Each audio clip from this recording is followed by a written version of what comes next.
को प्रणाम, मित्रों को, व्यूअर सब्सक्राइबर्स को नमस्कार। तो हमने लाल किताब की सीरीज में लाल किताब आपको सिखा रहे हैं। लाल किताब की बेसिक लेक्चर्स के ऊपर हम दे रहे हैं, जिसके अंदर हमने ये बता दिए कि जब आदमी पैदा होता है उस वक्त किस ग्रह का टाइम चल रहा होता है, कौन सी दशा चल रही है, वो कैसे निकालेंगे, सोए हुए ग्रह, उच्च नीच के ग्रह, पक्के घरों के ग्रह, ये बता दिए। आप बताएंगे शुभ शुभ कोई ग्रह कैसे होता है, इसकी प्रेडिक्शन के अंदर बड़ी वैल्यू है। तो कुछ लॉ हम आपको बताएंगे कि कोई भी ग्रह कैसे शुभ और कैसे अशुभ होता है। तो इसके अंदर सबसे पहले हम ग्रहों की जड़ें, हर ग्रह की जड़ कौन कौन से घर के अंदर है ये बताएंगे। तो ये हम टेबल आपको दिखा रहे हैं, जिसके अंदर बृहस्पति की जो जड़ है वो 2, 5, 9, 12 है। सूर्य ग्रह की जड़ 5वां घर है, चंद्रमा की चौथा घर है, शुक्र की जड़ दूसरा और 7वां घर है, मंगल मतलब जड़ में कोई ग्रह बैठा होगा तो वो कैसे अच्छा या बुरा फल देगा। मंगल ये पहला और 8वां घर है, बुध तीसरा और छठा है, शनि 10वां और 11वां है, राहु 12वां है, केतु छठा है। राहु के तो बृहस्पति की जड़ कौन कौन सी, दूसरा, 5वां, 9वां और 12वां घर, सूर्य की 5वां, चंद्रमा की चौथी। तो इस तरह से सारी हर घर की जड़ आ गई है। इसके बाद फिर हम जो है आपको अगली टेबल दिखा रहे हैं, जिसमें हमने ग्रहों की मित्रता और शत्रुता के बारे में बताया है। कि जैसे हमने बताया बृहस्पति के जो सूर्य मंगल चंद्र जो है मित्र हैं, शत्रु जो है शुक्र बुध राहु है, सम शनि केतु मतलब बराबर की ताकत के।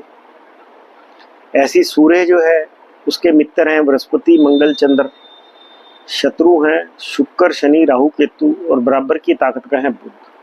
तो ऐसी चंद्रमा के लिए सूर्य बुध है, शत्रु राहु केतु हैं, बराबर की ताकत के शुक्र मंगल शनि बृहस्पति। शुक्र के मित्र हैं शनि बुध केतु, शत्रु हैं सूर्य चंद्र राहु, सम कोई नहीं है। तो ऐसी तरह से मंगल के जो मित्र हैं सूर्य चंद्र बृहस्पति हैं, शत्रु बुध केतु हैं, बराबर की ताकत के शुक्र शनि। बुध के मित्र जो है सूर्य शुक्र राहु, शत्रु चंद्रमा है और बराबर की ताकत के मंगल केतु शनि बृहस्पति। शनि के मित्र जो है बुध शुक्र, शनि के बुध शुक्र राहु जो मित्र हैं, दुश्मन जो है सूर्य मंगल चंद्र है और बराबर की ताकत के बृहस्पति और केतु है। राहु के लिए मित्र जो है बुध शनि केतु है, शत्रु सूर्य शुक्र मंगल है और बराबर की ताकत के बृहस्पति चंद्र है। केतु के मित्र शुक्र और राहु है, शत्रु मंगल चंद्र है, बराबर सूर्य बुध शनि बृहस्पति।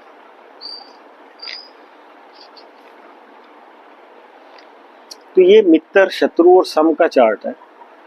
मान लो कि बृहस्पति के जो घर है वो दूसरा, 5वां, 9वां, 12 जो कि हमने आपको पिछले चार्ट में बताया था, तो वहां पे मित्र ग्रह अगर सूर्य चंद्र मंगल अगर बैठे हैं इन घरों में तो ये बहुत ही शुभ है। ये बृहस्पति को ताकत देंगे। जिस घर में भी बृहस्पति बैठा होगा उस घर के गुणों को बढ़ाने के हेल्प करेंगे और वहां के घर के सुखों को देंगे। वही 2, 5, 9, 12 में सूर्य चंद्र मंगल होंगे तो ये बृहस्पति को पूरी तरह मदद करेंगे, बृहस्पति के गुणों को बढ़ाएंगे जहां भी वो बैठा। अगर कहीं समग्रह बैठे हैं, जैसे शनि केतु बैठे हैं, ये दोनों समग्रह यानी बराबर की ताकत के ग्रह हैं। राहु भी बराबर की ताकत ग्रह है, लेकिन ये बृहस्पति का सख्त दुश्मन है। तो ऐसी अवस्था में शनि या केतु अगर 2, 5, 9, 12 बैठे हो तो ये भी किसी तरह से किसी न किसी तरीके से बृहस्पति को मदद ही देंगे, कमी नहीं करेंगे। इसी प्रकार से सूर्य 5वें घर का मालिक है। सूर्य के मित्र हैं बृहस्पति मंगल चंद्र। अगर इनमें से कोई भी 5वें घर के अंदर बैठा है तो सूर्य को पूरी मदद देगा, बहुत अच्छा रहेगा। बुध बैठा है तो वो बराबर की ताकत का है तो वो भी किसी रूप से सूर्य को मदद देगा। लेकिन सूर्य के जो दुश्मन ग्रह है शुक्र शनि राहु और केतु, राहु केतु तो ग्रहण ही लगा देते हैं, राहु पूरा ग्रहण लगा देता है, केतु अर्ध ग्रहण लगाता है। और शुक्र व शनि अगर 5वें घर में बैठे होते सूर्य के संस्कारों को मार देते हैं। सूर्य की जो सहन शक्ति है, शनि खराब बैठा हो तो सूर्य की सहन शक्ति मरती है। बाप बेटे के दिमाग मिलने में बड़ी तकलीफ आती है, बाप बेटे को देखकर और बेटा बाप को देखकर चिढ़ता है। शुक्र यहाँ बैठा हो अगर 5वें घर में जो सूर्य का घर है तो प्यार का बुखार चढ़ा रहता है, वो भी सूर्य की ताकत नहीं है, बल्कि ये सूर्य की ताकत को खराब करने का काम करता है। इसलिए पांचवें घर के अंदर शुक्र, शनि, राहु, केतु ना हो तो ज्यादा अच्छा है। यहाँ पे बृहस्पति, मंगल, चंद्र हो तो बहुत बढ़िया है। बुध भी यहाँ बहुत उत्तम है। अब चंद्रमा, चंद्रमा के मित्र हमने क्या बताए थे? सूर्य, बुध। शत्रु क्या बताए हैं? राहु, केतु। सम के हैं शुक्र, मंगल, शनि, बृहस्पति। चंद्रमा बुध से कोई दुश्मनी नहीं करता, ये नोट करने वाली बात है, लेकिन बुध चंद्रमा से दुश्मनी करता है। चंद्रमा जिनको मित्र मानता है वो है सूर्य है, बुध है, और चंद्रमा के जो सम है वो है शुक्र, मंगल, शनि, बृहस्पति। कहते चौथा घर ऐसा घर है जिसमें शुक्र, मंगल, शनि, बृहस्पति ये सम होकर के चंद्रमा की अपनी अवस्था ठीक हो तो आदमी राजा है। अगर चौथे घर के अंदर शुक्र, मंगल, शनि, बृहस्पति ये सम होकर बैठे हो तो चंद्रमा की अगर अपनी अवस्था ठीक है तो आदमी राजा है। और कहीं चंद्रमा की अपनी अवस्था ठीक नहीं है, इसमें शुक्र बैठा हो तो भी बुरा, मंगल बैठा हो तो भी बुरा, शनि बैठा हो तो भी बुरा, बृहस्पति बैठा हो तो भी बुरा। तो मेन आदमी है कि चंद्रमा की अवस्था ठीक है तभी शुक्र, मंगल, शनि, बृहस्पति अच्छा फल देंगे, नहीं तो नहीं देंगे। चौथा घर बहुत ही सेंसिटिव घर है, लेकिन बड़े काम का है। कहते दूसरे घर में कोई भी ग्रह बैठा हो और चौथे घर में कोई ग्रह बैठा हो, चाहे वो शुभ हो या अशुभ, ऐसा इंसान अपने मन का जीवन कभी नहीं जी सकता। कहते दूसरे और चौथे दोनों में कोई ग्रह बैठा हो तो आदमी अपने मन का जीवन नहीं जी सकता। वह परिवार के लिए जिएगा भी और जूते भी खाएगा। ये ऐसे व्यक्ति को बार बार धन से संबंधित, जमा पूंजी से संबंधित कोई ना कोई दिक्कत आएगी। धन का मतलब लिक्विडिटी उस आदमी को जीवन में बहुत तकलीफें उठानी पड़ती हैं, जिसके कुंडली में दूसरे घर में और चौथे घर में कोई ना कोई ग्रह होता है। ये ऐसे में बचपन में खास तौर पर तकलीफें होती हैं। चौथे घर में राहु केतु दुश्मन तो है, लेकिन जब यह राहु बैठता है और केतु जब बैठता है तो पाप ना करने की कसम खाकर बैठता है। जैसे ही उनसे संबंधित वस्तुओं को छेड़ा जाए, जैसे राहु के लिए टॉयलेट, छत, दहलीज,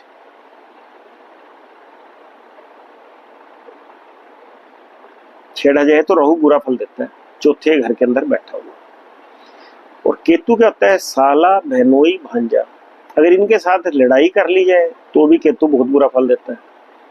यहाँ पे ये कसम खाकर बैठते हैं कि पाप नहीं करेंगे, लेकिन जब इनसे संबंधित चीजों को छेड़ा जाए तो ये बुरा फल देते हैं।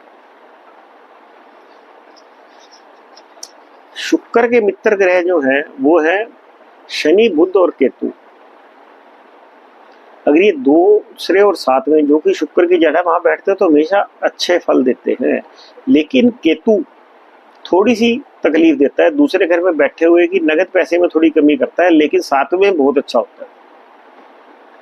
सूर्य, चंद्र, राहु ये तो दुश्मन है पक्के वाले, और चंद्रमा तो खास तौर से पक्का दुश्मन है। इसलिए सूर्य, चंद्र, राहु ये दुश्मन है, सब में कोई नहीं है शुक्र का। तो दुश्मन ग्रह बैठेंगे तो नेचुरली शुक्र को खराब करेंगे। मंगल का पहला और आठवां घर मंगल का है। मंगल के मित्र है सूर्य, चंद्र और बृहस्पति। आठवें घर में सूर्य, चंद्र या बृहस्पति बैठे हो तो इंसान को मौत जल्दी नहीं आती। लेकिन अगर चंद्रमा आठवें घर में और उसी वक्त 10वें घर में पापी ग्रह हों तो जितने लोग भी आप देखते हैं रात को दारू पी के एक्सीडेंट कर लेते हैं तो वो यही लोग होते हैं। इसलिए चंद्रमा आठवें में और उसके चाहे शुक्र, शनि या राहु 10वें घर में बैठे हो तो ऐसी अवस्था के अंदर ये वाला हादसा घटित हो जाता है। तो ऐसे टाइम के अंदर शमशान घाट का पानी कांच की बोतल में बंद करके चांदी का बुरादा डालकर अपने घर रखना चाहिए, और जिस दिन रखे वहां से 16 साल तक अपने घर रखें। शमशान घाट का पानी लाके उसमें चांदी का बुरादा डाल के घर पे रखें। बुध और केतु बहुत बुरे हैं।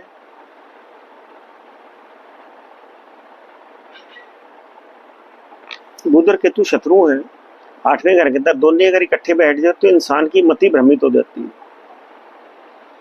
और शुक्र और शनि ये सम है, यानी खट्टा मीठा फल देंगे, सकारात्मक ही फल देंगे, पूरी तरह नकारात्मक नहीं देते। बुध के जो मित्र ग्रह है आगे वो है सूर्य, शुक्र और राहु।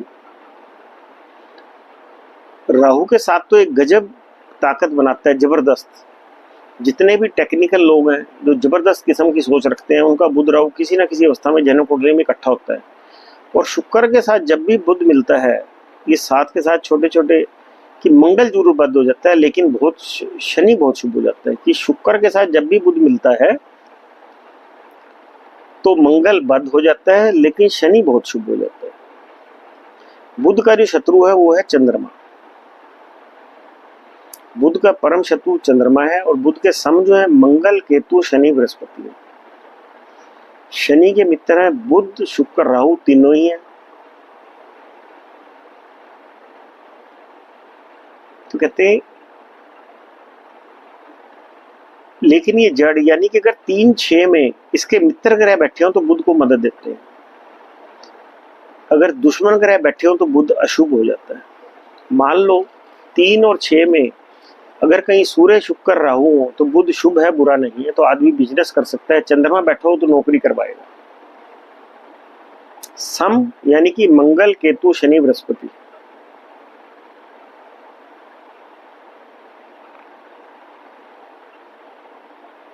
कहते लेकिन यहाँ केतु बैठे, मंगल बैठे, शनि बैठे या बृहस्पति बैठे स्वयं बुरा हो जाएंगे, लेकिन बुध बुरा नहीं होगा। सम मंगल, केतु, शनि, बृहस्पति का मतलब है कि ये खराब हो सकते हैं, पर ये बुध को खराब नहीं करेंगे। शनि का 10वां व 11वां घर है। शनि के दुश्मन हैं जी हमारे मित्र क्या हैं? शनि के मित्र हैं बुध, शुक्र, राहु। राहु 10वें में बैठा हो तो शनि को इतनी ताकत देता है कि बिजनेसमैन बना देता है। शुक्र वहां बैठा हो तो जबरदस्त किस्म का सेल्समैन बना देता है। बुध बैठा हो तो टेक्नोलॉजी और ज्ञान देकर विदेशों में व्यापार कराता है। इसमें 10वें और 11वें के अंदर बुध, शुक्र, राहु का होना शनि के लिए बहुत ही अच्छा है। 11वें घर के अंदर राहु का होना बृहस्पति को मार देता है। 11वें घर के अंदर शुक्र का होना पुरुषों के वीर्य को मारता है और औरतों के अंडों को मारता है। बुध 11वें घर के अंदर हो तो शनि के कामकाज के अंदर इंसान को पूरा उठने नहीं देता, 24 साल की उम्र तक उसके नुकसान कराता है। 10वें घर के अंदर ये तीनों ठीक रहते हैं। उसके बाद सूर्य, मंगल, चंद्र, ये तीनों शत्रु हैं इसके। कोई भी 10वें में बैठे या 11वें में बैठे तो इंसान का जीवन कमजोरी पर ही रहता है, बहुत ज्यादा नहीं उठता। लेकिन इनमें एक मंगल है जो खास कंडीशनों के अंदर मालामाल करता है 10वें घर में बैठकर। 11वें में तो अच्छा होता ही है। और बृहस्पति, केतु, शनि सब में बराबर की ताकत रखते हैं। 11वें में बृहस्पति हो तो राहु मर जाता है, यानी कि वो जो बुद्धि, जो डिप्लोमेटिक और तुरंत जवाब देने वाली बुद्धि, वो खो जाती है। और केतु यहाँ ठीक ठाक है, 10वें में ठीक है, बृहस्पति भी 10वें में ठीक है, लेकिन 11वें में केतु माँ को मारता है। यानी कि 11वें में केतु हो, 11वें घर में राहु हो तो बृहस्पति मर जाता है। बृहस्पति मरने का मतलब ये होता है कि अपनी सहन शक्ति का कमजोर हो जाना, घर के अंदर ज्यादा लोगों की बात पूरी तरह समझ ना आना, इससे बृहस्पति का मरना बोलते हैं। अगर बृहस्पति 11वें में हो तो राहु मर जाता है। गहराई से सोच की जो चीजें निकलने वाली होती हैं वो आदमी नहीं निकाल पाता है। इसी तरह से चंद्रमा अगर 11वें घर में हो तो केतु मर जाता है, यानी कि आदमी की वर्किंग इतनी फास्ट नहीं होती और दिमाग से सिंगल वर्किंग तक पहुंचने में समय लगता है और अटपटे काम हो जाते हैं। और अगर कहीं केतु 11वें में हो तो चंद्रमा मर जाता है, यानी माँ बीमार होगी, प्रॉपर्टी पैसे में तकलीफ होगी, लाभ के लिए तकलीफ ले आएगी। राहु का 12वां स्थान है, उसके मित्र ग्रह है बुध, शनि और केतु। अगर वो यहाँ बैठे तो राहु खराब नहीं होता, लेकिन अगर सूर्य, शुक्र, मंगल बैठे तो किसी न किसी रूप में राहु की ताकत को कम कर देते हैं। सम जो है बृहस्पति और चंद्रमा सम है। केतु के मित्र हैं शुक्र और राहु, किसी न किसी रूप में छठे घर में ये मदद ही देते हैं केतु को काम करने को। और शत्रु है मंगल और चंद्र, बहुत खराब होते हैं। और चंद्रमा भी यहाँ मदद देता है जबरदस्त, लेकिन केतु वाले लिहाज में नहीं। और सम है यहाँ सूर्य, बुध, शनि, बृहस्पति, ये बराबर की ताकत रखते हैं। अगर ये छठे घर में बैठे हो तो ठीक ठाक जीवन निकालते हैं।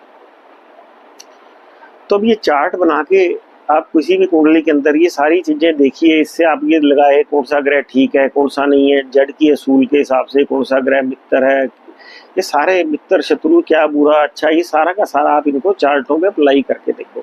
यही शुरू के जो चैप्टर हैं थोड़े बोरिंग है। आगे जब ग्रह हम हर घर घर शुरू हो जाएंगे तब आपको बड़ा इंटरेस्ट आएगा। इसलिए बोर ना हो। लाल का तो थोड़ी बोर तो है, पर जब एक बार आ जाएंगी चीजें कंठस्थ हो जाएंगी तो आपको बहुत मजा आएगा। इसको ज्यादा से ज्यादा शेयर करें। Thank you very much.